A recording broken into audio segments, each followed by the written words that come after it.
민수기 35장 26절부터 28절.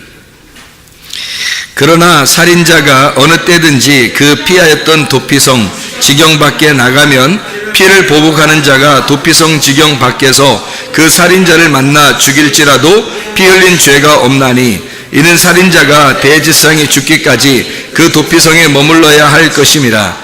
대제사장이 죽은 후에는 그 살인자가 자기 소유의 땅으로 돌아갈 수 있느니라. 아멘.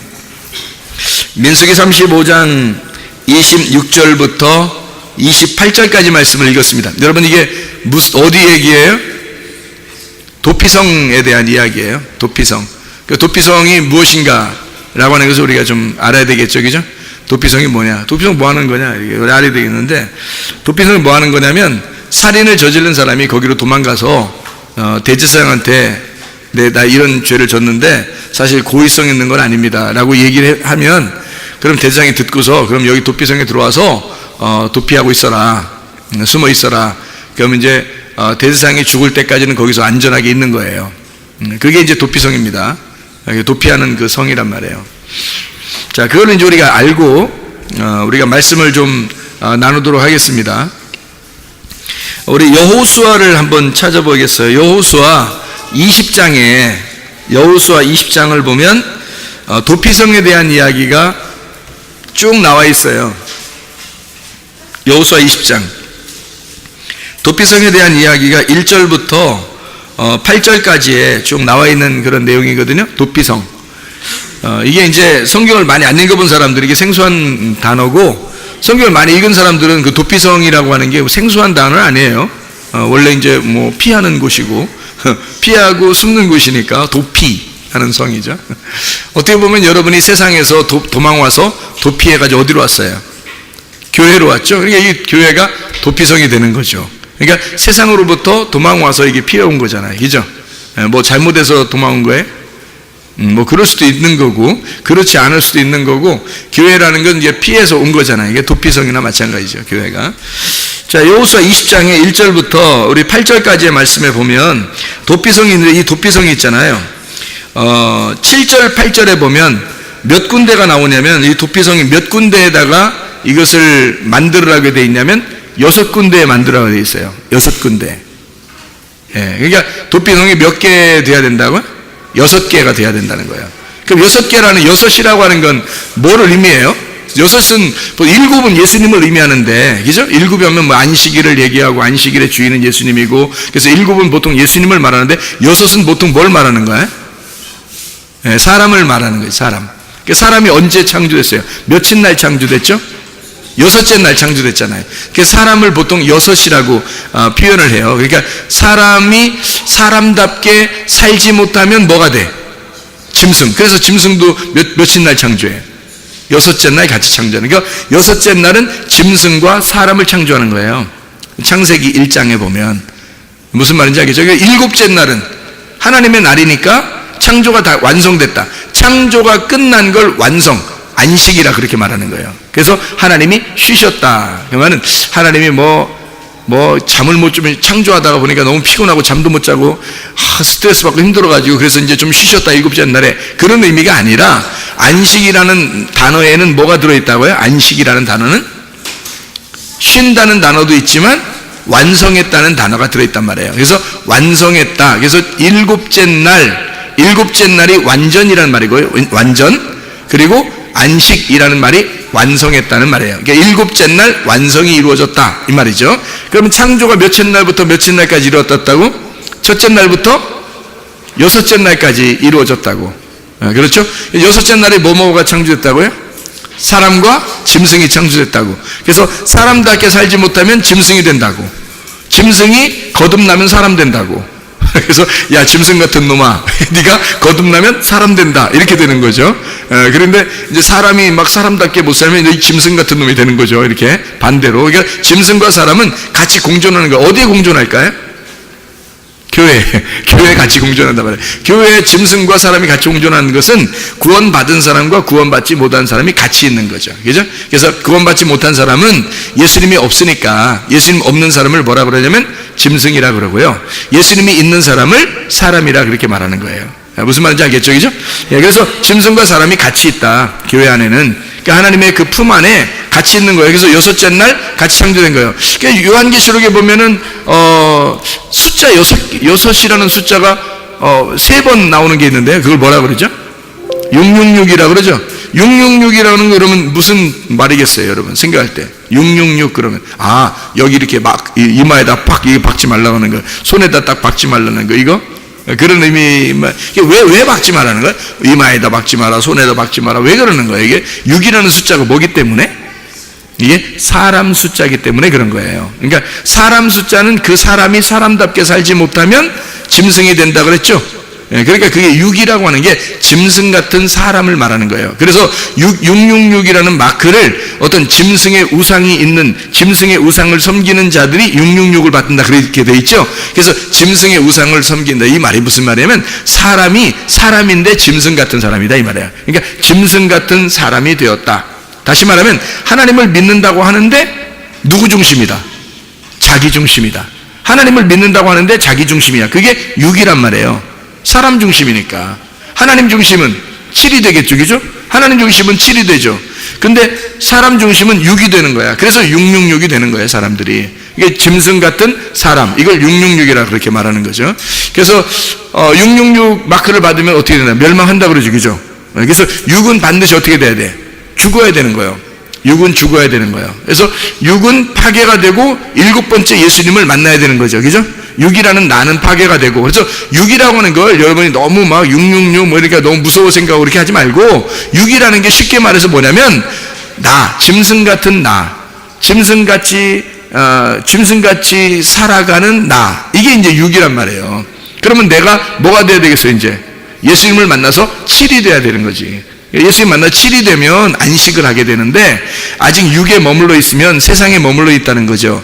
이런 세상에 머물러 있는 나를 위해서 이 땅에 도피성이 되신 6개로 오신, 죽으시러, 나 때문에 죽으시러 오신 6개의 도피성으로 오신 예수님을, 그걸 도피성이라 그렇게 말하는 거란 말이에요. 그러니까 한마디로 말하면 6이라고 하는 6이라는 것은 땅의 교회를 말한다면, 예를 들어서 땅의 교회를 말한다면, 그러면 이제 하늘의 교회가 이 땅에 오신 분이 누구냐면 예수님이에요. 그게 7이라는 말이란 말이에요. 그게 안식, 하나님 안에서만 안식이 있으니까. 그래서 7이라는 예수님이 하늘에서 이 땅에 내려오면 하늘의 교회가 되는 거죠, 그죠? 하늘의 교회가 이 땅에 내려오면 그분이 7이 되는 거예요. 그래, 우리는 어디에 숨어 있어야 돼?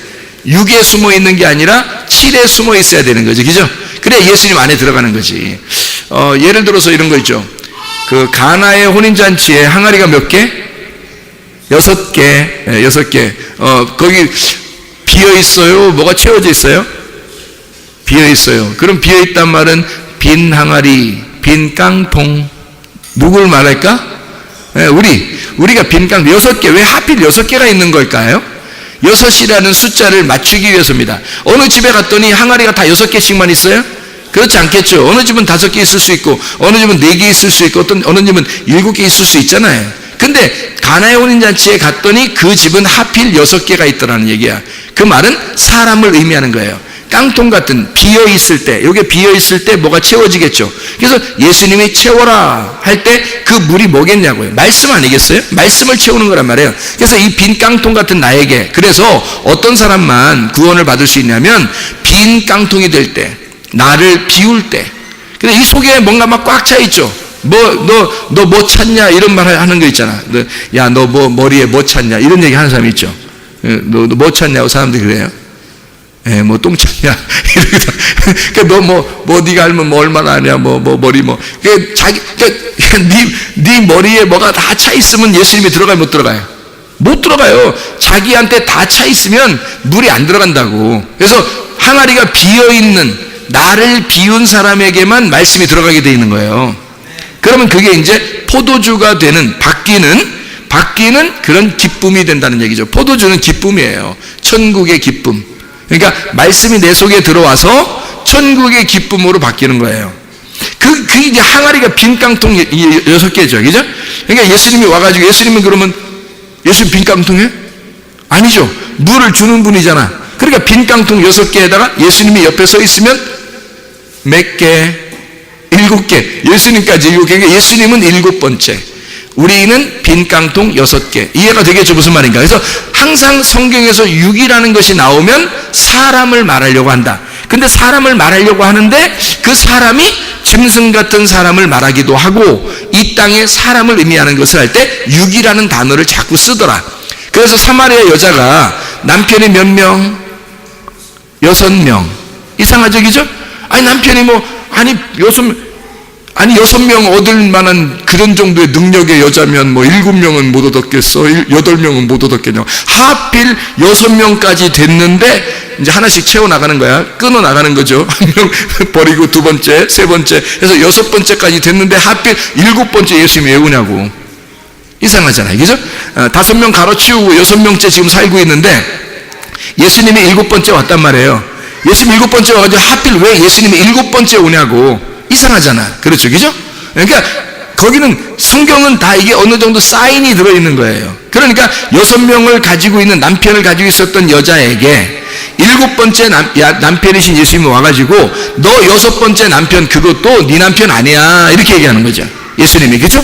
지금 집에 있는 네 남편도 네 남편이 아니다라고 하는 그 6번째 남편은 누굴까? 누구예요? 예, 그 집에 있는 남편이 있으니까 성전을 말하는 거예요. 성전. 그럼 성전은 어떤 성전? 성경에서 말하는 6번째 성전은 어떤 성전일까요? 돌성전, 무너져야 할 돌성전이란 말이에요. 예수님은 7번째니까 예수님은 어떤 성전? 무너지지 않는 성전이란 말이에요. 예수님은 견고한 하늘의 성전이고, 이 땅의 성전은 무너져야 되잖아. 짐승 같은 나니까. 짐승 같은 나는 돌 하나도 돌 위에 남지 않고 다 무너진다. 마태복음 24장에 나와 있는 얘기입니다. 그러니까 이게 종말이 어디에 이루어져야 되는 거야? 내 안에서 이루어져야 된다는 거지. 이해가 되겠죠? 종말은 내 안에서 이루어져. 왜? 내가 666이니까. 내가 666이니까 이 안에서 종말이 이루어져야 된다는 거지. 6개 깡통 빈 항아리는 그 속에 물이 채워지면서 7번째 남편을 만났을 때, 7번째 주인을 만났을 때 6 항아리가 물이 채워져 가지고 포도주로 바뀌는 거예요. 이해가 되겠어요? 그러니까 6개는 주님을 만나면, 7번째를 만나면 6개가 완전해진단 말이에요. 그래서 안식을 누리는 것이다. 무슨 말인지 알겠죠? 이렇게 6이라고 하는 숫자는 예수님 말고 사람을 의미하는 나를 말하는 것인데, 이 나는 어떤 나냐? 6번째는 무너져야 할 나, 죽어야 할 나. 그래서 666을 받은 사람은 다 어떻게 된다 그래요? 하나님이 대적하시고 죽인다 그랬죠, 그죠? 요한계시록에 나온 왜 그러냐면 6번째는 죽어야 되기 때문에 그런 겁니다. 그러니까 빈 깡통이 원래 자기가 빈 깡통일 때, 여러분이 빈 깡통을 생각해 보세요. 빈 깡통이야 자기가. 하긴 머리도 난 비었어 이런 식으로 생각할지도 모르겠지만 하여튼 빈 깡통이야 자기가. 그럼 빈 깡통이면 빈 깡통이 나야. 응? 빈 깡통이 나야. 그러면 빈 깡통이 죽어버리려면 어떻게 해야 돼요? 빈 깡통이 죽어버리려면 아이고 그냥 발로 밟아버린다네. 발로 밟아버린대야. 그러니까 빈 깡통이 죽으려면 발로 밟어? 아니죠. 빈 깡통이 죽으려면 거기에 물을 채워야 되는 거예요. 반대로 생각해 보세요. 그죠? 자, 빈 깡통이 원래 나야 그 빈 깡통이 반대가 되려면, 빈 깡통이니까 반대가 되려면 물을 채워야죠. 그래서 예수님이 그 빈 깡통에다가 물을 채워서 반대를 만드는 거예요. 짐승 같은 너에게 이 마음이 비어지니까 너에게 물을 집어넣어서, 말씀을 집어넣어서 너를 사람 만드는 거예요. 누가? 예수님이 와가지고 6개의 항아리인 네가 나를 만나 7개가 되는 거란 말이에요. 예수님을 만나서 7개가 되고, 그 항아리, 그러니까 이 물이 바뀌어가지고 어떻게 돼요? 변해지잖아요. 물이 변하여 포도주가 되는 거죠. 그래서 그 가나의 혼인잔치에 새 포도주를 먹이는 겁니다. 그러니까 옛날 묵은 포도주가 다 떨어졌잖아요. 그죠? 옛날 묵은 포도주가 다 떨어졌어. 그 말은 구약, 율법이라는 구약이라는 선악과가 다 사라졌다 이 말이야. 그리고 빈 깡통이 되었다. 빈 심령, 우리들이 심령이 가난하게 될 때 그 안에다가 하나님은 하나님의 말씀을 집어넣는다. 그 말씀이 하나님의 나라의 기쁨이 될 것이다. 이게 새 포도주란 말이에요. 이해가 되겠죠? 그러니까 묵은 포도주가 다 떨어지니까 깡통이 비어 있어요. 거기에다가 새 물을 집어넣어서 거기서 새 포도주를 만들어 새로운 포도주, 가 되는 할례를 받은 후에 예수 그리스도와 함께 기쁨을 갖는 생활을 하게 될 것이다 라는 말이란 말이에요. 자, 이해가 되겠죠? 무슨 말인가? 이렇게 왜 도피성을 몇 개를 만들어요? 여기 보니까 여호수아 20장에 7, 8절에 보면 몇 개인지 한번 여러분이 세보세요. 도피성이 몇 개인가? 7, 8절에 도피성 몇 개? 몇 개? 6개예요. 지금 계속 몇 개 얘기했어요? 6개 얘기를 했잖아요. 6개 얘기를 계속 하고 난 다음에 지금 여기 도피성 몇 개? 이러면 이제 몇 개야? 쳐다보지도 않고 6개, 그럼 정답이야. 여기 6개 딱 나온 거예요. 왜냐면 6개라고 하는 도피성은 그럼 뭔 거예요? 이 땅에서 살인한 자가 도망가서 있는 곳이란 말이에요. 그죠? 살인자가 도망가서 있으니까 도피성은 어떤 놈만 있는 거니까 다. 순살인자 강도만 거기 와 있는 거야. 이해가 돼요? 이게 도피성이니까 완전히 무슨 집단이야, 이게? 이게 무슨 범죄 소굴 집단이야. 무슨 말인지 알겠어요? 그러니까 살인자, 강도, 도둑놈, 죄인들이 막 도피성만 도망오는 거예요, 여기서? 그래서 도망와가지고 거기에 딱 있어. 거기에 순 그런 놈들만 꽉 차 있어요. 그러면 거기를 뭐라 그래? 감옥이라 그러는 거야. 그러니까 성경에 자 보세요. 도피성은 또 다른 말로 말하면 뭐다 그러니까? 감옥이다 이런 말이지. 자, 이렇게 생각할 수 있겠나? 자, 도피성이 감옥이란 말이에요. 그러니까 잘 이제 들어보세요. 그러니까 여러분이 그냥 여러분 나름대로 자꾸 생각하지 마세요. 여러분 나름대로 자꾸 생각하면 이 헷갈려지니까. 그러니까 잘 이제 따라오면 되는 거예요. 여러분이 따라오면 뭔 얘기 하나 따라가 보자. 이렇게 따라와 보세요. 그래서 이제 도피성이 6개니까 이 6을 가두어 둘 수 있는, 그러니까 빈 항아리가 있는데 그 빈 항아리는 6개의 빈 항아리는 이 땅에 있는 거란 말이에요. 그죠? 그러면 하늘에서 7번째가 오면 7이 되니까 7은 뭐예요? 하늘이 되잖아요. 그러니까 6은 땅의 것이 되는데 7은 하늘이란 말이에요. 하나님이란 말이야. 그렇죠? 그러니까 예수님이 6명의 남편에서 예수님이 합해지면 7번째 남편이 되니까 7명이 되니까 하늘이 되는 거예요. 하늘 남편이 되는 거예요. 7이. 그러니까 6 항아리도 빈 거였는데, 땅에서는 빈 거였는데 예수님이 오니까 7이 돼버리는 거예요. 그래서 하늘 것이 돼버리는 거예요. 도피성도 몇 개예요? 6개. 이 땅에서 감옥 같은 거였는데 예수님이 오니까 이 감옥이 천국이 되는 거야. 이게. 그래서 이게 도피성이 되는 거예요. 그게 누굴까? 여기서 말하는 도피성에 누가 있는 거예요? 누가 있다고? 누가 죽을 때까지 거기 있어야 되는 거예요. 대제사장이 죽을 때까지 거기 있으라고 했잖아요. 그죠? 그러니까 대제사장이 누군 거예요? 성경에서 창세기부터 요한계시록까지 전체를 봐도 대제사장은 누구를 말해요? 예수님을 말하는 거예요. 전체, 이 전체에서 대제사장을 나를 말하겠어? 생각해 보셔요. 그래서 성경 전체에서 대제사장 그러면 뭐 여기 있는 성도 중에 한 명 그런 얘기하겠어? 아니에요. 우리를 대제사장이라고 부르진 않습니다. 성경에서 우리는요 제사장인 거예요. 그냥 왕 같은 제사장이다 이렇게 하지 대제사장이다 막 이렇게 말 안 해요. 대제사장은 누구밖에 한 명밖에 없어요. 전 이스라엘에 한 명. 대제사장은요.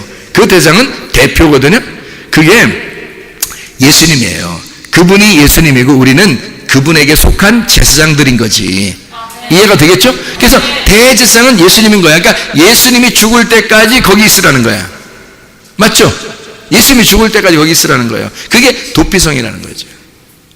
지금 금방 민수기 35장 26절부터 28절 우리가 읽었잖아요. 그죠? 읽었으니까 보니까 아하, 도피성이라고 하는 게 대제사장 되는 예수님이 죽을 때까지 거기에 있는 거구나. 우리가 살인자들이. 살인자라고 하는 건요 간단해요. 성경의 그 살인자라고 하는 건 여러분이 살인하면 옆집 사람 뭐 어떻게 하고 뭐 이런 거 살인자 뉴스에도 많이 나오고 이러던데 그런 의미가 아니에요. 성경의 살인자는 동물 같은 거 이렇게 잡아가지고 제사 드리는 거 있잖아요. 그걸 다 살인한다고 그래요. 성경의 살인은. 그러니까 이런 의미를 잘 모르면 진짜 사람 죽인 줄 알아요. 그런 의미가 아니에요. 그럼 여러분이 그렇게 되면 진짜 사람 죽인 게 살인이라고 생각하면 여러분이 교회 나오잖아요. 그럼 어떻게 되냐면 나는 사람 안 죽였는데 이렇게 되는 거예요. 자기는 착한 사람이야. 완전히 뭐 착하니 컴플렉스에 걸려가지고 그 컴플렉스예요. 그게 너무 착한 게 컴플렉스야. 그래가지고 교회 나오면 자기는 엄청 착한 사람, 뉴스 보면은 나쁜 놈들 엄청 많고 거기에. 그러니까 교회에 앉아있는 사람들이, 교회 다니는 앉아있는 사람들이 다른 사람을 다 비판하고 앉아있는 거예요. 그러니까 조금만 교회에서 누가 잘못한다 그러면 자기가 막 비판하는 거예요. 저 사람 왜 저래? 난 안 그런데? 이렇게 되는 거예요. 성경에서 말하는 살인은요, 동물 제사를 말하는 겁니다. 구약에 속해 있는 사람을 살인자라 그러는 거예요. 구약에 속해 있는 사람, 예수님을 못 만난 사람, 예배를 못 드리고 제사를 드린 사람을 살인자라 그러는 거예요. 성경에서. 그 살인자를 뭐라고 다른 말로 말하면 우상숭배자를 말하는 거예요. 우상숭배자를 다른 말로 말하면 음란이라고 말하는 거예요. 그래서 너희가 간음했다, 음란했다, 그게 뭐냐면 아버지 하나님이 있는데 남편이 거기 있는데 다른 남자를 따라갔다 이거야. 그게 음란이라 그러는 거예요. 그거를 우상숭배라 그러죠. 그 우상숭배가 하나님을 죽이는 행동이다라고 해서 그거를 살인이라 그러는 거예요. 이해가 되겠죠? 무슨 말인가? 그래서 이 살인한 자가 몰랐단 말이에요. 자기가 그렇게 죽인 줄 몰랐어요. 여러분이 뭐 누구 사람 죽인 것도 아니고 말이에요. 제사를 그렇게 드리려고 했던 것도 아니고 모르잖아요. 그런데 어느 날 교회를 와보니까 알게 된 거예요. 말씀을 듣다 보니까 살인이 뭔지를 알았어요. 간음이 뭔지를 알았어요. 우상숭배가 뭔지를 알았어요. 죄가 뭔지를 알았어요. 이러니까 이게 그전에는 어떤 상태예요? 그전에는 알고 한 거예요? 모르고 한 거예요? 모르고 한 거란 말이에요. 그래서 모르고 죄를 진 사람이 도망치는 곳이 어디다? 도피성이라는 거지. 말씀을 모르는 사람이 이제까지 죄를 졌단 말이야. 그러니까 그걸 모르고 한 거잖아. 제가 죄를 엄청 졌어요. 옛날에 죄를 목사인데도 죄를 엄청 져서 나 이렇게 살면 안 되는데 라고 하면서도 죄를 져가지고요, 제가 부담이 엄청스러웠단 말이에요. 이러다가 내가 큰일 나면 어떡하지? 그래도 나 예수님 믿으니까 천국은 갈 거야, 뭐 이렇게 생각했다가 뭐 이제 나를 위로하는 거죠. 위로하고 변명하고 막 나를 그렇게 포장하려고 했던 거죠. 그런데 사실은 그렇지 않아요. 제가 엄청 죄인이었단 말이에요. 그러니까 사람들이 볼 때는 뭐 저를 보면 목사님이니까 뭐 착한 줄 아는데 그것도 진짜 바리새인인 거죠. 그게. 그런 것들도 바리새인. 그러니까 정말로 나쁘게 죄를 지은 나를 내가 스스로 날 보면서 하나님 앞에 회개하고 싶지 않겠냐고요. 내가 목사인데 그래도 양심상 내가 하나님 앞에 회개하고 싶지 않겠냐. 그래서 하나님 앞에 회개하려고 여기 이제 무릎을 꿇고 하나님 앞에 기도를 했단 말이에요. 하나님 정말 회개합니다. 내 진짜 다시는 안 할 테니까 내가 이런 죄를 안 짓고 이런 죄를 안 지려고 하는데 하나님 정말 용서해 주세요. 이렇게 하고 기도를 하는데, 그렇게 기도를 시작했는데 많이 한 게 아니에요. 시작을 했는데 눈물이 펑펑 나는 거예요. 눈물이 펑펑 나는 거예요. 내 인생이 너무 험난했던 거야. 인생이 너무 험난해. 제가 오늘 예배 드리기 전에 우리 얘기를 했는데 나보고 먹을 걸 왜 이렇게 욕심내냐는 듯이 쳐다보더라고요. 이 과자 이렇게 내가 먹은 거 있을 때는 항상 나를 먼저 생각해야 돼. 뭐 이러니까 막 지들끼리 웃으면서 이렇게 불쌍하다는 듯이 그럼 먼저 드세요. 뭐 이런 식으로 하더라고요. 그래서 내가 사실은 말이야. 내가 나쁜 과거가 있어서 그래. 뭐냐면 내가 2번 굶어 죽을 뻔했어요. 왜요? 미치더라고. 왜요? 그러니까 뭐 별소리 다 한다 이런 얘기겠죠, 저한테. 근데 사실 왜요? 근데 나는 진짜 2번 굶어 죽을 뻔했다 이렇게 얘기했는데, 그게 무슨 말이냐면 제가 배고파서 2번 굶어 죽을 뻔한 사람이에요. 그러니까 하나님 앞에 내가 한번 기도하면서, 금식하면서 내가 기도하면서 뭐라 했냐면, 하나님, 나 먹을 것만 하나님 저한테 주시면 제가 하나님 일할 수 있게 하겠어요. 그렇게도 고백한 사람이에요. 이게 먹을 것만 있으면 나 하나님 살겠습니다. 다른 거 하나도 없어도 돼요. 나 먹여만 주면. 그때 응답받은 게 뭐라고요? 너 잘 먹게 해주겠다. 너랑 같이 있는 사람도 잘 먹게 해주겠다. 이걸 응답받은 사람이에요, 제가. 세상에 이런 것도 응답해줘. 별걸 다 응답해줘, 보면은. 그렇게, 그때 이제 그래서 너무너무 기쁜 거예요. 막 먹는 건 하여튼 뭐, 내 주변에 먹는 건 하여튼 있겠구나. 끊이지 않겠구나. 내가 안 먹어서 그렇지. 내가 안 먹으면 뭐 다이어트 하는 거고, 이제 내가 먹으면 다 이트 하는 거고요. 내가 안 먹으면 다이어트, 내가 먹으면 다 이트 하는 거예요. 그래서 다 이트 하는데, 이제 제가 이렇게 살면서 생각을 해보니까, 내가 하나님, 내가 정말 잘못했습니다. 내 용서해 주세요. 고백하는데요. 주님이 뭐라고 그러냐면요. 그래서 이제 분명히 제가 응답을 받았어요. 분명히. 어떻게 했냐면 깜짝 놀랐어도. 뭐라고 하냐면요. 네가 죄를 지은 것은 그건 죄가 아니야. 그래요. 네가 죄를 지은 건 죄가 아니야. 뭐가 죄냐면 네가 나를 믿지 않았기 때문에 그렇게 죄를 진 거야. 나는 목사님인데, 아니, 신학 공부도 하고, 그래도 많이 공부한 사람인데, 나름대로 엄청 많이 공부한 사람이거든요. 잠도 안 자가면서. 근데, 내가 하나님을 몰라? 내가 하나님 안 믿는 거야? 하나님은 네가 나를 안 믿었기 때문에 그런 죄를 짓는 거야. 네가 나를 모르기 때문에 그런 죄를 진 거야 라고 얘기한 거예요. 분명히 제가 응답받았어요. 그래서 제가 그날 더 눈물이 나는 거예요. 더 눈물이 나. 왜 더 눈물이 나냐면 이제까지 내가 하나님을 알려고 공부하고 하나님을 그래도 잘 믿는다고 생각하고 내가 목사 생활을 하고 있었는데, 그래도 적어도 내가 죄는 짓지만 그래도 하나님 아는 건 내가 좀 안다고 생각했단 말이에요. 그래서 설교도 하고 그랬죠. 그런데 하나님 입장에서는 네가 나를 모르기 때문에 이런 죄를 짓는 거고, 네가 나를 안 믿어서 죄를 진 거다라고 분명히 응답을 받았습니다. 제가 엉엉 울었어요. 너무너무 아마 엄청 울었어요. 오랫동안 막 엉엉 울면서, 하나님, 그러면 내가 알고 있었던 거 다 내려놓을 테니까, 내가 그래도 아는 척 좀 하고 내가 좀 안다고 생각했을 거 아닙니까? 내가 아는 거 다 내려놓을 테니까 하나님, 그럼 하나님을 알려주세요. 나에게 말씀 좀 알려주세요. 그럼 하나님의 그 마음을 알려주세요. 그렇게 기도한 거예요. 그때부터 하나님이 성경을 막 알려주시는 거예요. 이게 이게 막 이해가 되는 거야. 성경이 이해가 되는 거야. 이게 무슨 말인가. 그러니까 겉으로 읽을 때는 몰랐는데 속의 내용을 보니까 이제 알겠는 거예요. 이 내용이 알려주니까.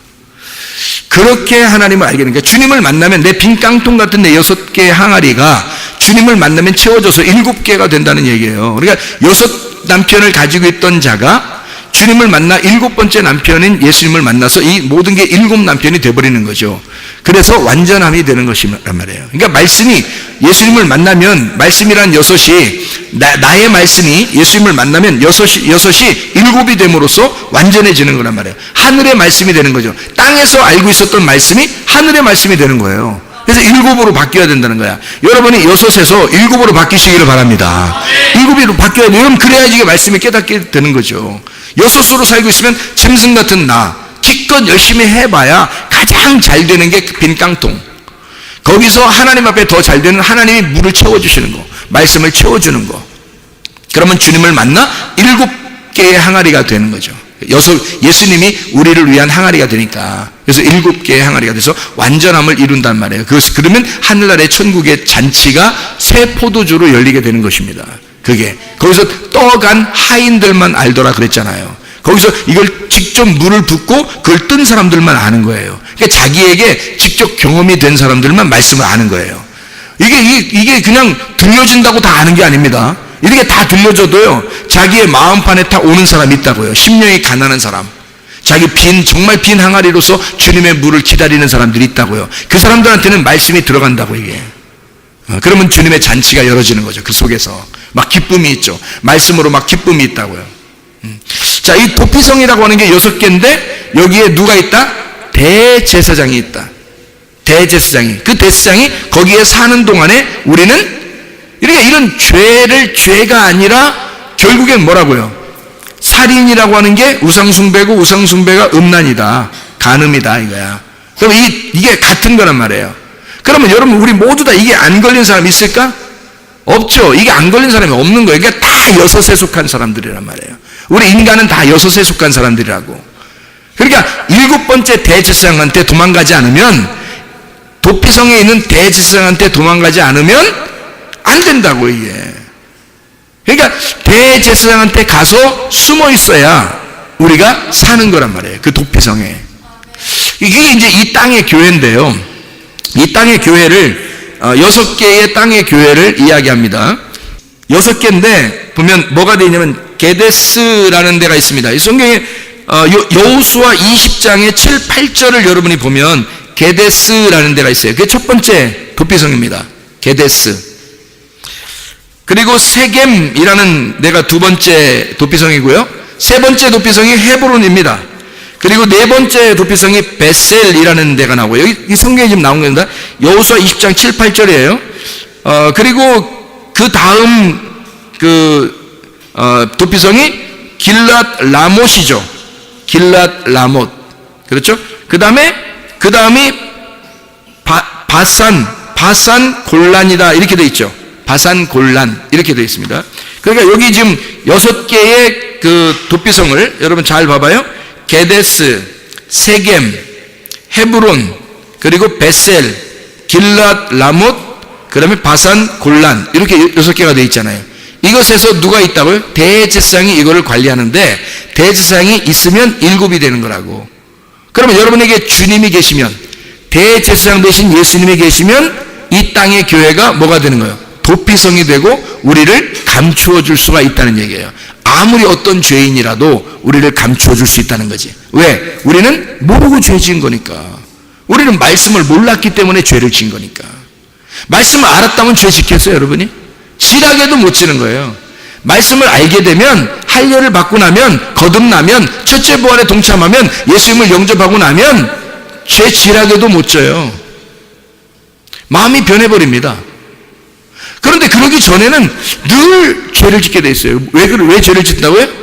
안 믿었기 때문에, 모르기 때문에 그런 거예요. 모르는 게 죄인 거예요. 모르는 게. 그래서 요한복음 17장 3절에 보니까 여호와 하나님과 그 아들 예수 그리스도를 아는 것이 영생이라. 그 아는 것이라는 말이 뭐라고요? 기노스코가 뭐라고요? 몸과 마음으로 깨달아진 거, 아는 거. 이걸 기노스코라 그래요. 그 기노스코가 되면 영생이 온다 이렇게 된 거예요. 너희가 나를 믿지 않는 것이 죄다라고 하는 것은 요한복음 16장 9절에 나와 있는 말씀이고요. 그러니까 이렇게 죄라고 하는 것이 그런 의미다. 이해가 되겠죠? 무슨 말인가? 우리가 생각하는 뭐 어떤 뉴스에 나올 만한 그런 죄가 아니에요. 성경의 죄들은 다 우상숭배, 간음, 음란, 살인, 제사 드리는 거, 구약의 제사 드리는 그런 의미들을 얘기하는 거예요. 내 열심으로, 내 믿음으로 제사 드리려고 하는 거, 이거를 우상숭배라 그러고 음란이라 그러고 살인이라 그러는 거라. 그럼 우리는 어떻게 예배를 드려야 되나요? 제사가 아니라 예배, 영과 진리 안에서 예배를 드려야 된다. 영과 진리 안에서 예배 드리는 것은 뭐다고? 영 안에서, 진리 안에서 예배 드린다는 말은 보이지 않는 세계를 위하여 보이지 않는 믿음을 가지고 나의 믿음이 아니라 하나님의 아들의 믿음으로 영 안에서 진리라는 말씀을 깨닫는 것이, 그것이 예배라는 말입니다. 지금의 예배는 그래서 여러분이 와가지고 뭐 동물 제사를 드려요? 아니면 말씀 들어요? 말씀 듣는다고요, 여러분이. 이게 예배라고 생각하는 거예요. 왜 이러면 여기서 깨달아지잖아요. 말씀이 깨달아지잖아요. 그러면 영 안에서, 진리 안에서, 영이 진리를 깨닫게 해주잖아요, 이게. 그래서 영 안에서, 진리 안에서 깨달아지면 이걸 예배라고 그런다고, 이거를. 지금은 영과 진리의 예배란 말이에요, 지금이. 제사 드리지 않잖아요, 여러분. 이해가 돼요? 여러분의 열심으로 되는 거예요, 이게? 하나님의 열심으로 되는 거예요. 하나님의 열심으로 되는 거란 말이에요. 나의 열심으로 되는 게 아니고, 내 열심이 들어가면 율법이라 그러는 거고, 하나님이 자기가 열심히 해서 나를 섬겨주시고 나를 구원해 주시고 은혜를 베풀어 주시고 말씀을 주시면 그걸 은혜라 그러는 거란 말이에요. 율법이 아니라 은혜다 이렇게 말하는 거죠. 하나님이 아들 예수가 이 땅에 오신 것도 은혜로 온 거죠. 우리가 뭐 오라고 해서 온 거 아니에요. 하나님이 자기 아들을 보내신 거란 말이에요. 그걸 은혜라 그러는 거예요. 선물로 우리에게 주셨다 이렇게 말하는 거죠. 말씀도 그렇게 오는 겁니다. 여러분에게 말씀이 계속 떨어지잖아요, 이렇게. 그것은 여러분이 가만히 앉아있는데 그냥 떨어진다고, 말씀이. 그 씨앗이 떨어진다고요. 이걸 은혜라 그러는 거예요. 율법이 아니라. 이해가 되죠? 그러니까 우리는 율법 안에서 구원받는 게 아니라 은혜가 여러분에게 왔을 때 그게 하나님 아들이라는 선물이고, 그 선물을 받았을 때 씨가 심겨진단 말이에요. 그러면 그 열매를 맺히면 이것이 우리에게 하나님의 아들이 잉태가 되는 거라고, 속에서. 그러면 구원받는 거란 말이죠. 하나님의 말씀이 여러분 속에서 자라나시길 바랍니다. 말씀이 계속해서 이게 숨겨져 있는 게 아니라 감춰진 것이 드러나서 비밀 없는 친구가 되고, 예수님과 예수 자꾸 이렇게 발화하여 이게 열매를 맺고 자라나야 된단 말이죠. 그 주님의 이 아들이, 하나님의 아들이. 이해가 되겠죠? 우리 속에서 하나님의 아들이 뭐라고요? 그러면 성경에서 말씀이 속에서 자라나야 된다는 거죠. 그러니까 말씀을, 너희가 하나님을 아는 것과 그 아들 예수 그리스도를 아는 것이, 잘 알게 되면 뭐라로, 어디 보여요? 어디 보여서 알게 됐어? 말씀이거든요. 그 말씀을 알게 되는 것이 너희에게 영생이다라고 얘기하잖아요. 그러니까 말씀을 우리가 설교 듣는 시간이 어떻게 보면 굉장히 중요한 시간입니다. 그 시간이에요. 근데 사람들은 그걸 잘 모르니까, 이게 진짜 예배인지 잘 모르니까 어떻게 막 열심히 어떻게 해야지 예배를 드리는 거야 막 이렇게 생각한다고요. 근데 주님은 원하는 게 뭐겠어요? 너희들은 원래 하나님의 아들이 아니야. 너희들은 양자가 됐잖아. 양자가 됐으니까 너희들은 아버지를 잘 모를 거 아니야. 아버지 하나님을 잘 모를 거 아니야. 그러니까 아버지가 목사를 통해서 말씀을 깨달은 목사를 통해서 알려주고 싶은 거야. 아버지를 자꾸 알려주고 싶은 거야. 하나님 아버지를 자꾸 소개하고 싶은 거야. 이렇게. 그거예요. 그거 알아달라는 거예요. 하나님을 알고 이렇게 되는 거예요. 그 아들 예수가 오신 것에 대해서 알고 이렇게 하면 이게 알고 이게 영생이란 말이에요. 이게 영생 되는 거다. 이게 얼마나 쉽냐고요. 이게 예배라고요. 그 말씀의 예배란 말이에요. 진리 안에서 영 안에서 예배. 그래서 신령과 진정으로 예배 드릴 때고는 곧 이때라. 아버지께서는 그렇게 예배 드린 자들을 찾으시느니라 이렇게 되어 있죠. 요한복음 4장 23절 24절의 말씀이잖아요. 그게 예배란 말이에요. 사마리 여자가 물어봤을 때 예배를 어떻게 드립니까? 예수님이 그렇게 말했죠.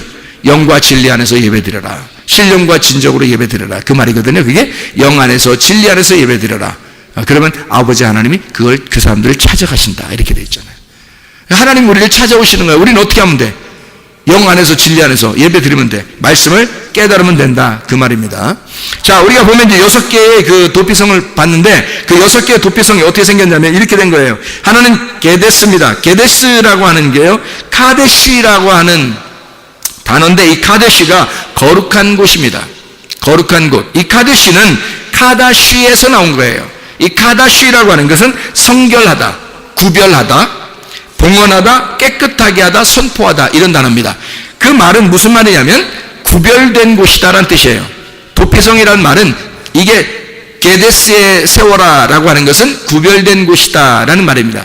6개가 다 하나거든요. 6개가 하나야. 6개가 6개인데 그게 하나라고요. 지금 이 땅에서의 6개를 설명하려고 하는 거예요. 6 항아리를 설명하려고 하는 거란 말이에요. 그 중에 이름 하나씩을 붙여준 거예요. 그 이름 하나씩 붙여줬는데 그 이름이 첫 번째 이름이 게데스예요. 그게 거룩하게 구별되었다라는 말이고요. 두 번째 쉐켐입니다. 세겜이라는 이 도피성이 있는데 그 세겜은 쉐켐이라는 단어예요. 이게 산마루입니다. 산마루. 이 쉐켐은요, 쉐켐이라고 하는 단어는 어깨, 목, 짐 올리는 등, 목, 어깨 이런 걸 얘기해요. 여러분 여기 어깨 생각하면 뭐가 생각나요? 어깨 하면 야, 나 어깨 무겁다 뭐 이런 얘기 하잖아요. 진짜 뭐를 이렇게 들고 있어서 어깨 무겁다는 사람도 있지만 이렇게 뭐 회장 되고 뭐 부회장 되고 그러면 총무 되고 그러면 야, 나 어깨 무겁다 뭐 이런 얘기 하잖아요. 이게 어깨 무겁다. 그게 책임감을 얘기하는 거죠. 그죠? 책임감도 얘기하는 거고 진짜 어깨가 무거운 짐을 진 걸 얘기하는 거고요. 그래서 책임감을 가진 책임이 따르는 어깨가 무거운 그리고 짐을 진 그것이 세겜이라는 도피성이에요. 그러니까 도피성의 이름을 가만히 6개를 생각해 보면 그게 뭔지를 알게 되는 거죠. 그죠? 아, 도피성이 뭐 때문에 있구나라는 걸 깨닫게 되는 거죠. 헤브론이 있습니다. 헤브론. 세 번째가 헤브론인데요. 이 헤브론은 교제의 자리라는 뜻입니다. 교제의 자리. 헤브론. 교제라고 하는 건 뭐예요? 하나님과 교제한다 그러면 어떻게 돼요? 예배를 말하는 거죠. 예배. 거기서 헤브론. 아브라함이 헤브론에서 하나님께 제단을 쌓았더라. 이렇게 되는 거예요. 그래서 아브라함이 헤브론에서 제단을 쌓았더라. 자, 다윗이 왕이 될 때 이스라엘 백성들이 아직 인정하지 않고 유대 백성들이 인정하고 있을 때 다윗이 첫 번째로 왕이 돼서 하나님 나 어디에서 왕권을 내가 행사할까요? 라고 하나님 앞에 기도했을 때 어디로 가라고 하나님이 명령했어요? 헤브론으로 갈지니라 이렇게 돼 있잖아요. 그 헤브론이 너 헤브론이나 가라 이 말이거든요. 너 헤브론이나 가라. 그럼 그 말은 뭐예요? 너 나와 예배에 성공하자. 너 예배 먼저 드려라 그 말이에요. 너 예배 먼저 드려라. 나하고 교제하자. 너 이 사람들 백성 다스린다고 뭐 왕한다고 어쩌고 뭐 그게 중요한 게 아니라 헤브론으로 먼저 와. 다시 말하면 너 나하고 예배 먼저 드리자 이거야.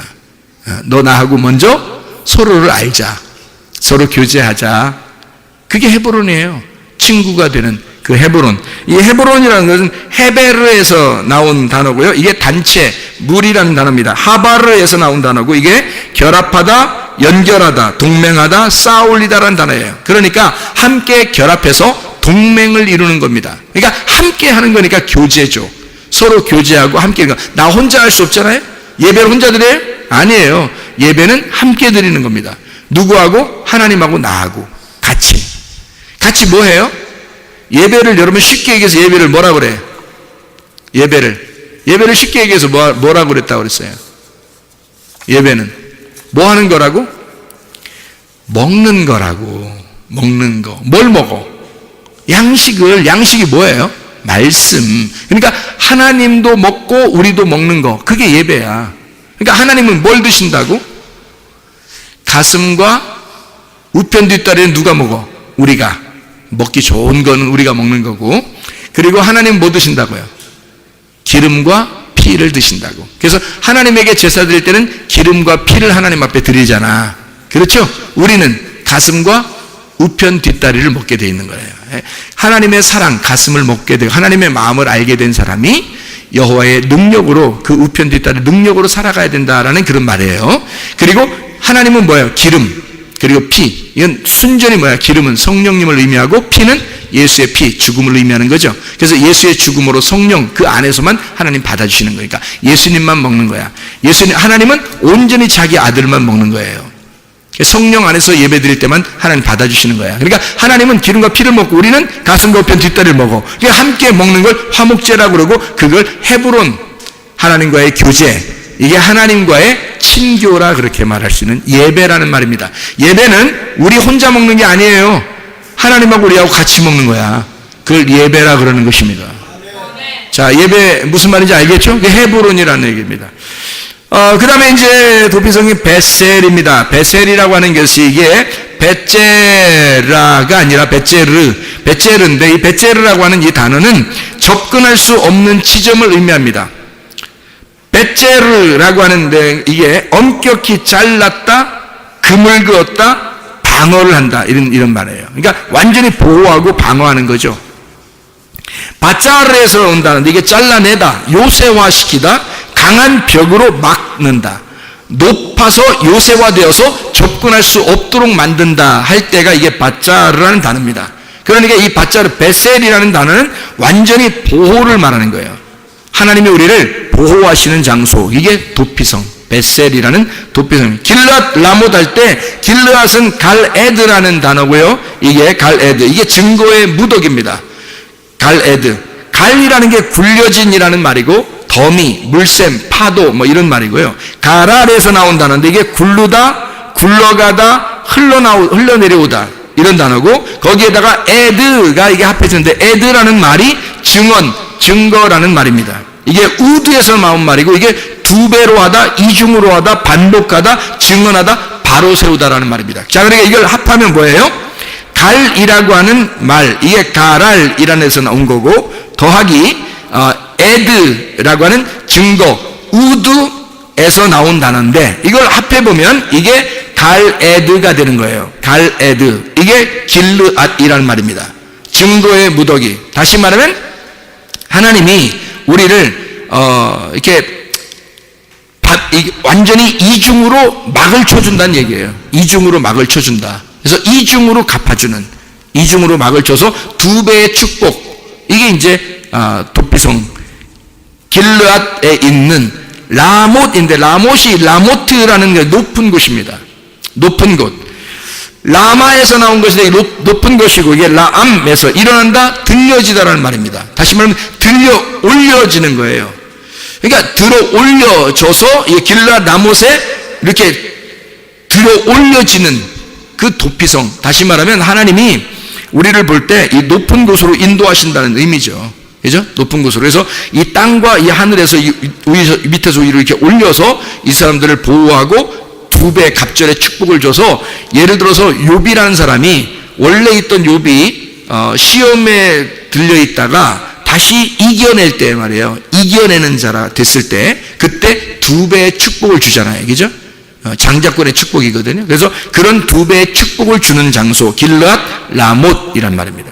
바산 골란, 이게 마지막인데, 이 바산 골란이, 바산이라는 게 로맘에서 나오는 이 바산, 높임, 찬양하다라는 그런 단어, 라맘에서 나온다는데, 이게 라맘, 일어나다, 높이다, 들어 올리다라는 말이고요. 이게 골란이라는 말은 고란인데 포로입니다.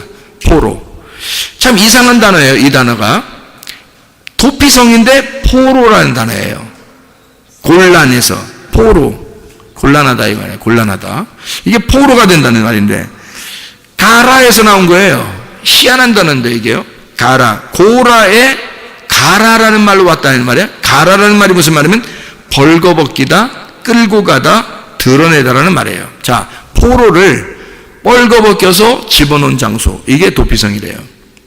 자, 그럼 이 도피성이라고 하는 이 단어가 굉장히 우리에게 이상한, 자, 어떤 면에서는 우리하고 예배하자는 말이고, 그리고 어떤 면에서 우리를 보호한다는 말이고, 우리를 들어 올린다는 말이고, 우리를 빨가벗긴다는 얘기도 되는 거예요. 다 어디에서 일어나는 일들이죠? 교회에서 일어나는 일들이에요. 하나님의 말씀을 들을 때 일어나는 일들이란 말이에요, 이게. 그러니까 도피성 자체가 하나님의 말씀이었던 거죠. 도피성 자체가 하나님의 말씀인데, 예수가 이것을 깨닫게 해주면, 대제사장이 있는 상태에서라면 이 말씀이 깨달아진다. 이 땅에서 말씀이 깨달아진다. 이게 도피성의 6개의 도피성을 설명하는 그런 이야기입니다. 하나님께서는 우리를 호세아서 11장의 4절에 보니까, 호세아 11장 4절에 보니까 사랑의 줄로 이끌었다 그래요. 우리를 사랑의 줄로 이끌었다. 무슨 말이냐면요, 우리를 끌고 간다는 말이야. 포로로 끌고 가는 얘기인데, 이상하잖아요. 아가서 2장 13절 보면 뭐라고 돼 있어요? 내 사랑아 일어나 함께 가자 그래요. 내 사랑아 함께 일어나 함께 가자. 그 말은 내가 너를 사랑의 포로로 삼았다. 그러니까 사랑으로 포로를 삼았다는 거야. 그래서 함께 가자는 거야. 그게 끌고 간다는 포로의 입장이거든요. 우리가 포로가 되려면, 이왕이면 예수님의 포로가 돼야 되는데, 로마서 1장 1절에 보니까 이 바울이 뭐라 그러냐면, 나는 예수 그리스도의 종이라 그래요. 둘로스. 이게 노예거든요. 예수 그리스도에게 완전히 구속된 자야. 속한 자라는 거지. 이 노예라는 노예. 로마서 8장 2절 보니까 죄와 사망의 법에서 우리의 생명의 성령의 법으로 옮겼다 그랬는데요. 죄와 사망의 법에 있었던 내가 생명의 성령의 법 안에 옮겨진 거예요. 다시 여기로 묶인 겁니다. 죄와 사망의 법에서 묶여있던 내가 생명의 성령의 법으로 다시 묶였다는 얘기야. 여러분이 율법에서 벗어나가지고 교회로 왔더니 알고 보니까 성령님이 우리를 다시 붙잡는다는 거지. 그래서 성령님의 포로가 되어 있는 거예요. 근데 성령님은 우리를 마구잡이로 죄인 만드는 게 아니라 사랑의 포로를 잡아 우리를 일어나 함께 가자. 나의 사랑아 일어나 함께 가자. 그랬더니 이 여인이라는 내가 그 신랑을 떠나질 못하는 거예요. 죄와 사망의 법이라는 그 율법, 그 우악스럽고 율법적인 그 죄를, 나의 죄를 정죄하던 그 율법에서, 죄와 사망의 법에서 내가 묶여 있었는데 우리 주님이 거기서 나를 빼내줬단 말이에요. 빼내주고 생명의 성령의 법 안에 다시 우리를 묶어서 사랑의 포로를 삼았다고. 그래서 우리 주님은 우리를 어떻게 하냐면 우악스럽게 우리를 가자고 하는 게 아니라 인격적으로 우리 함께 갈까? 내가 너를 너무 사랑하는데 우리 함께 가자. 이게 사랑의 포로예요. 이게 어디에 나오는 거냐면 도피성에. 도피성이 그런 곳이라고요. 하나님이 우리를 그렇게 사랑하는, 그러니까 우리를 사랑의 포로 삼아서 우리를 같이 함께 가고 싶어 하는 곳. 그게 도피성. 그러니까 우리는 완전히 우리를 뭐 빨개 벗겨가지고 막 우리를 포로를 삼다니까 우리 어떻게 해 뭐 이런 게 아니라 사랑의 포로. 하나님 우리를 너 있는 모습 그대로, 너 있는 모습 그대로 나는 너를 사랑할 거야. 주님이. 그래서 너를 발가벗겨. 네가 입었던 옷 말고 이제 내가 너에게 옷을 입혀줄게. 그래서 주님이 우리를 발가벗겨서 우리를 끌고 가서 자기의 사랑의 포로를 삼는 거예요. 그랬더니 이 여자가 신랑을, 이런 신랑 만나고 난 다음에 안 벗어나는 거야. 너무 좋으니까, 너무 인격적이니까 안 벗어나는 거야. 자기가 사귀던 남자, 자기가 남편이었던, 섬기던 그 남편은 율법이었고 너무 힘들게 했는데 자기를, 새로운 신랑을 만났어. 은혜라는, 복음이라는, 진리라는 신랑을 만났어요. 이 남자친구는, 이 신랑은 너무 잘해주는 거야. 자기를 함께, 내 사랑아 함께 가자. 슬프면 같이 슬퍼해주고 기쁘면 같이 기뻐해주고, 자기가 앞에 막 먼저 막 가는 것도 아니고 함께 동행하는, 같은 걸음으로 같이 가는, 늘 옆에서 같이 있어 주려고 하는 그런 사랑의 신랑이라는 거죠. 그게 주님입니다. 그게 우리의 도피성이고 우리의 주님이시라는 거죠. 이렇게 친구처럼 사랑하는 거, 이게 진짜 신랑과 신부. 결혼 잘한다, 결혼 잘했다, 결혼 잘해야 된다, 결혼 잘했구나, 이런 걸 어떻게 알 수 있어요? 어떻게 되면 결혼 잘했다는 거야? 둘이 친구 되면, 둘이 친한 친구가 되면, 서로 비밀이 없고 서로 자기의 것을 감추지 아니하고, 그리고 친구처럼 지낼 수 있다면, 그러면 결혼 잘하는 거고 결혼 잘한 것입니다. 우리는 모두 결함이 있지만 결핍이 없게 만들어 주시는 것, 이게 선한 목자가 하시는 거예요. 주님은 우리에게 늘 우리는 결함이 있어요. 부족하고 연약해요. 그런데 결핍은 없어요. 왜? 선한 목자가 되시는 분은 우리의 부족함을 채워주시는, 결핍함을 채워주시는 분이거든, 그 선한 목자가. 그래서 서로가 부족한 점들을 주님이 채워주시는 거예요. 이렇게. 그게 우리의 신랑 되시는 거라고요. 완전한 교회는 세상 어디에도 없습니다. 완전한 교회는 없는데 온전한 교회는 있을 수 있습니다. 온전한. 그래서 너희는 주 안에서 온전하라. 너희가 완전하진 않아. 그렇지만 온전해 줄 수는 있어. 너희들이 깨끗하고 거룩하고 구별되게 그렇게 교회로 살아갈 수가 있다. 이런 도피성이 되어야 된다. 우리는 완전하지 않지만 온전하게 살 수 있다. 완전한 교회는 없지만 온전한 교회는 있을 수 있는 겁니다. 우리 교회가 이런 온전한 교회가 되시기를 바랍니다. 하나님이 기뻐하시는 교회, 이 마지막 때에 하나님의 도피성과 같은 교회, 누구든지 와서 물로 씻고, 누구든지 와서 용서받고, 누구든지 와서 자기의 죄를 회개하고 기쁨으로 누릴 수 있고 위험을 당하지 아니하고 그런 교회. 열왕기하 5장 14절부터 27절의 말씀에 보면요, 두 사람을 비교하는 장면이 나옵니다. 하나는 7번 요단강에서 물로 씻은 나아만이라는 사람이 있습니다. 자기가 처음에는 아이 뭐 안 씻어요 뭐 이렇게 하다가 옆에 있는 사람이 정말 좋은 얘기를 해줬죠. 아이고 뭐 돈이 들어 뭐가 들어 그냥 한번 해봐요. 그냥 이거 믿자고 한번 해보죠. 뭐 해보고 가지 모르겠더니 그럼 그럴까? 그래서 물로 이제 씻었어요. 그랬더니 살이 이제 어린아이처럼 깨끗하게 됐단 말이에요. 다시 말하면 살이 깨끗해졌다. 새 살이 돋아왔다는 얘기예요. 새 살이. 그 말은 뭐예요? 거듭났다는 얘기지. 새로워졌다는 얘기지. 거듭났다는 얘기야. 어린아이가 됐다는 얘기예요. 그런가 하면 게하시라는 사람이 있죠. 게하시.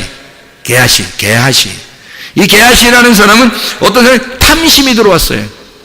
그래서 뭐 거짓말 쳐가지고 그걸 다 또 막 숨겨놨어요. 막 받아가지고 나아만한테 받아가지고 막 숨겨놨거든요. 탐심이 들어왔단 말이에요. 이 탐심이 뭐예요? 성경에서는 골로새 3장 5절의 말씀이니까 탐심은 우상 숭배다. 탐심이라는 게 뭐예요? 선악과 창세기 3장 6절에 창세기 3장에 보면 먹음직 보암직 탐스럽게 하는 거, 이게 선악과예요. 다 욕심을 냈기 때문에 먹은 거잖아요. 그 욕심을 낸 것이 우상 숭배라는 거야. 그것이 간음인 거고. 그래서 이거를 선악과라 그래요. 게하시는 선악과라는 탐심에 걸려 있었던 거래요. 자, 탐심이라고 하는 건 우상숭배고, 우상숭배는 음란이고, 그래서 뭐가 걸려요? 게하시가 문둥병에 걸리는 거예요. 문둥병은 전형적인 죄의 결과물입니다. 속에서 3년, 안에서 3년, 안에 3년, 밖에 3년. 그래서 속에서 문둥병 3년 지나고 겉에서 3년이 지나서 문둥병이 드러나는 거. 이게 완전한 이게 죄인입니다. 그게 게하시가 걸려버린 거죠. 그런데 게하시는 문둥병이 걸려가지고 겉으로 드러났잖아요. 문둥병이. 그러니까 죄인이 된 거죠. 그런데 나아만 어떻게 했어요? 원래 죄인인데, 원래 문둥병이 있었는데 요단강에서 7번 씻어서 죄가 용서되잖아요. 죄가 씻어지잖아요. 요단강에서 7번 씻어요. 그리고 죄가 씻어져. 그랬더니 그 요단강이 뭐가 된 거예요? 그러니까 자기 원래 죄인인데 어디로 들어간 거예요? 요단강으로 들어간 거야. 자, 그러면 지금 우리가 여호수아 20장하고 지금 민수기 35장에 나와 있는 이 말씀을 우리가 토대로 생각해 보니까 지금 요단강은 어딘 거예요? 요단강은. 이게 나아만이 어디로 들어갔다고? 요단강에 7번 들어갔다고. 그죠? 7번 들어갔더니 그때 거기서 나오니까 거듭나 새로운 살이 됐다는 얘기 아니야? 그러면 요단강으로, 자기는 원래 죄인이었는데 그 요단강으로 들어갔다 나오니까 살아난 거죠. 그죠? 그 원래 죄인인데 죄가 없어진 거죠. 게하시는 원래 죄가 없었는데 죄인이 된 거고, 뭘 먹으니까? 선악과를 먹으니까, 탐심을 가졌으니까, 욕심을 가졌으니까, 자기 중심으로 자기를 위한 삶을 살려고 했으니까. 그런데 요단강에 7번 들어간 나아만은 자기가 심판받은 거죠. 요단강에서 심판을 받은 거란 말이에요. 자기를 심판한 거래요. 자기의 죄가 다 씻어진 거예요. 그랬더니 이 사람은 뭐에 들어간 거예요? 죄를 지었지만 도피성에 도망간 거잖아요. 요단강에 들어갔다는 얘기는 도피성에 들어갔다는 얘기잖아요. 그렇죠? 그래서 7번 씻어 거기서 완전하게 죄의 씻음을 받았다, 이런 말이잖아요. 그 말은 요단강 자체가 뭘 얘기하는 거야? 죽음과 부활을 말한다. 예수님이 마태복음에 보면 예수님이 침례 요한한테 침례를 받을 때 어디로 가요? 요단강으로 가잖아요. 요단강으로 가가지고 어떻게 해요? 예수님이 침례를 받을 때 물에 들어갔다가 나오시잖아요. 그죠? 물에 들어 나오니까 나올 때 어떻게 막 성령의 비둘기같이 하늘문을 열어가지고 그 위에는 말씀이 막 내려오잖아요. 이는 내 사랑하는 아들이다, 내 기뻐하는 자다라고 얘기하잖아요. 그게 언제? 물에 들어갈 때 나와요? 그 소리가 물에서 올라올 때 나와요? 물에서 나올 때 나온다. 그렇지 말하면 죽을 때 있는 게 아니라 물에서 부활할 때 나온단 말이에요. 하나님의 음성이. 이해가 되겠죠? 그것처럼 죽음과 부활을 말하는 곳이 어디냐면 요단강이란 말입니다. 그 요단강에 나아만은 자기를 씻어서 7번 씻어서 죄를 씻음 받고 나병, 문둥병이 있었는데 고침을 받았단 말이에요. 그런데 게하시는 문둥병이 없었는데 그 나아만이 가지고 있던 그 문둥병이 게하시한테 들어가 버리는 거예요. 뭘 가지니까? 선악과를 먹어버리니까. 탐심을 가져버리니까. 자, 무슨 말인지 이해가 되시나요? 서로 비교한 장면들입니다. 그러니까 요단강은 지금 뭘 얘기하는 거다? 죽음과 부활을 말하는 거다. 그거를 다른 말로 말하면 뭐라는 거다? 도피성을 말하는 것이다. 도피성을 다른 말로 말하면 뭘까요, 그럼? 성막, 성전을 의미하는 것이다. 성막, 성전. 지금으로 말하면 뭐다? 그러니까 도피성이 교회다. 그래서 교회는 뭐 하는 곳이다? 여러분을 죽이는 곳이다. 그리고 여러분을 살리는 곳이다. 이해가 되겠습니까? 교회 자체가 그러니까 이게 도피성이라 여러분을 죽이고 여러분을 살리는 곳이다. 이게 죽음과 부활을 말하는 그 말씀이 있는 곳. 이게 교회를 의미하는 것이다. 이해가 되겠죠? 무슨 말인가? 그래서 우리는 피난처라고 하는 게 이게 도피성인데요. 이 피난처가 도피성인데 내 대신 누가 죽어야지만이 거기서 일이 끝나요. 도피성에서 끝나요. 대제사장 되시는 예수님이 죽을 때까지 나는 거기 있어야 돼. 그리고 예수님이 죽으면 다 끝나. 대제사장이 죽으면 이젠 다시 자기 집으로 돌아갈 수 있어요. 그러면 생각해봐요. 대제사장이 안 죽었을 때 만약에 나가면 어떻게 돼? 만나는 사람이 죽여버려, 이 사람을. 옛날에 너 살인죄가 졌지, 너 죄인이지, 그러면 만나는 사람이 이 사람을 죽일 수 있어요. 그런데 대제사장이 죽고 그리고 이 사람이 나갔어. 그러니까 이 사람이 도피성에서 나갈 수 있는 방법은 대제사장이 죽는 방법밖에 없는 거야. 대제사장이 죽을 때까지는 도피성이 있어야 되는 거예요. 나가려면 대제사장이 죽어야지 나가는 거예요. 그러니까 이 사람이 이제 죽어야 되는데, 원래 죽어야 되는데 대제사장이 죽는 거예요. 대제사장이 죽으면 이 사람을 죽이는 법이 끝난 거야. 이 사람을 죽이는 법이 없어져 버린 거예요. 더 이상 정죄가 없는 거야. 죄를 고발할 만한 게 없어진 거예요. 더 이상. 그래서 율법이 끝난 거야. 죄가 끝난 거예요. 그래서 이 사람을 더 이상 정죄할 것이 없으니까, 제사장이 죽었으니까 누군가는 죽어야 나가는 곳이 도피성이에요. 그러니 나의 죄를 위해서 누가 대신 죽은 거야, 대제사장이. 그러니 나는 죽으니까 나는 더 이상 죽을 필요가 없는 거지. 그래서 나는 나올 수 있는 거예요. 이제는 누가 죽이면 안 되는 거예요. 만나도 옛날에 나의 과거를 아는 사람이 이 사람을 만나도 죽일 수 없는 거예요. 왜냐하면 대제사장이 대신 죽어서, 대상이 죽었다는 증표가 있으니까 이 사람에게. 그러면 법이 없어진 거잖아요. 법이 없어졌으니 누가 이 사람을 정죄할 수 있겠냐 이거야. 아무도 정죄할 수 없죠. 그래서 살아나갈 수 있는 거예요. 대제사장이 죽으면 나가는 곳, 이게 도피성이에요. 놀라운 거죠. 그러니까 여러분이 진짜 예수 그리스도 안에서, 이게 뭐라고요? 도피성이 하나의 감옥 같은 거예요. 왜? 죄인들만 모이는 거니까. 죄인들만 모여서 이게 도피성이니까, 이게 죄인들만 모이는 게 감옥이야. 근데 이게 어디서 이게 해방을 받을 수 있냐면 대제사장이 죽으면 해방받는 거예요. 이게 도피성이라고요. 노아의 방주 같은 거죠. 노아의 방주 들어갈 때는 죽는 거고요, 나올 때는 부활하는 것입니다. 똑같은 얘기죠. 무덤과 같은 거예요. 무덤. 교회가 딱 무덤과 같죠. 이게 배 같고, 그죠? 그럼 여기에 들어갈 때는 죽는 거고 나올 때는 부활하는 거란 말이에요. 그래서 이게 죽음을, 완전히 죽은 사람은 나오면서 부활하는 거란 말이죠. 죽음과 부활을 같이 말하는 곳, 무덤과 같은 노아의 방주, 교회 같은 곳, 말씀을 경험하고 그 말씀만 남고 내가 죽으면, 말씀만 남고 내가 죽으면 벗어나게 되는 곳, 내가 죽고 나를 아는 그 대세상이 죽고 그리고 말씀만 남아있으면 내 속에, 그러면 나는 벗어나 살게 되는 곳, 이걸 도피성이라 그렇게 말하는 겁니다. 그래서 마가복음 8장 34절에 주님이 따라오라고 그래요. 어떤 사람, 어떻게 따라오라고 그래요? 자기를 부인하고 자기 십자가를 지고 따라오라고 그러잖아요. 자기를 부인하고 자기 십자가를 지고 따라오라고 그래.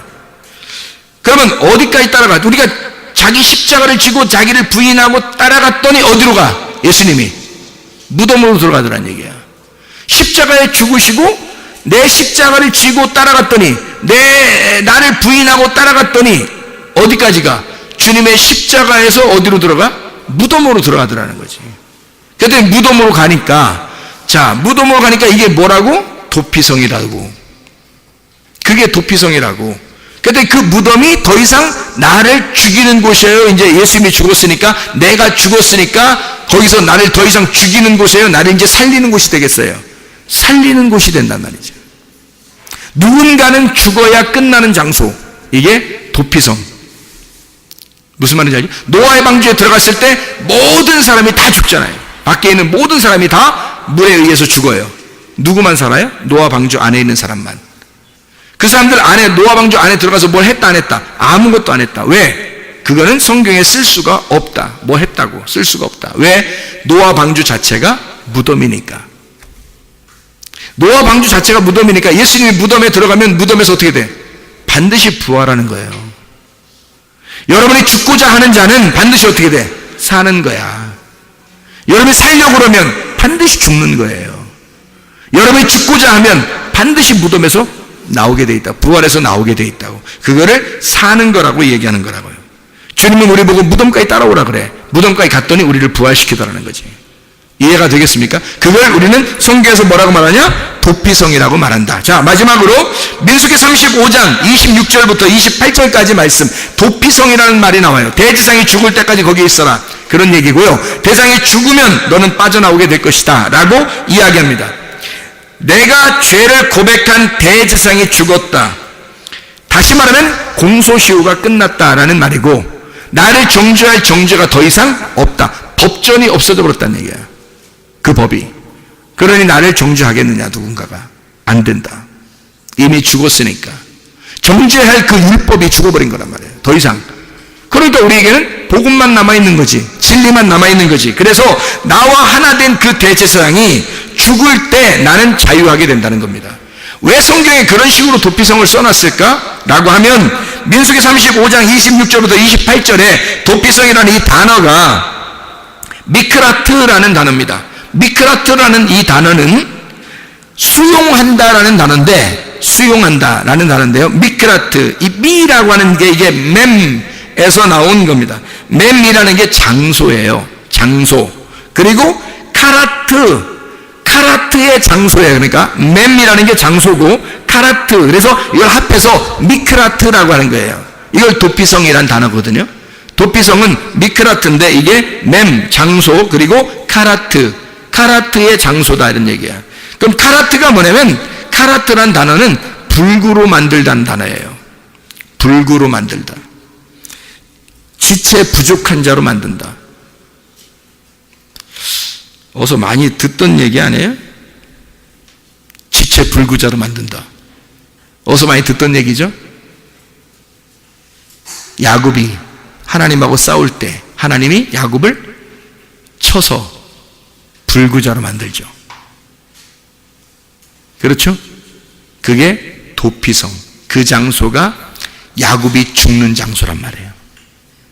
야곱을 완전히 꺾어내는 장소, 야곱을 완전히 꺾어버리는, 죄 지은 자가 그 도피성으로 도망가 자기의 옷을 다 벗겨지는 그 장소, 자기의 수치를 정확하게 깨닫는 장소, 그래서 자기가 죽어버리는 장소, 자기가 없어지는 장소, 그리고 예수라는 말씀이 살아나오는 장소가 미크라트, 도피성, 예수 그리스도가 여러분의 도피성 되기를 바랍니다. 우리 교회가 이 마지막 시대에 도피성 되기를 바랍니다. 그래서 주님 만나는 장소가 다 되시기를 바랍니다. 우리 하나님 아버지 인도하시고 사랑하심을 감사합니다. 주의 말씀대로 살다가 주님 만나게 도와 주시옵소서. 예수 그리스도 존귀하신 이름 받들어 기도 올리옵나이다. 아멘.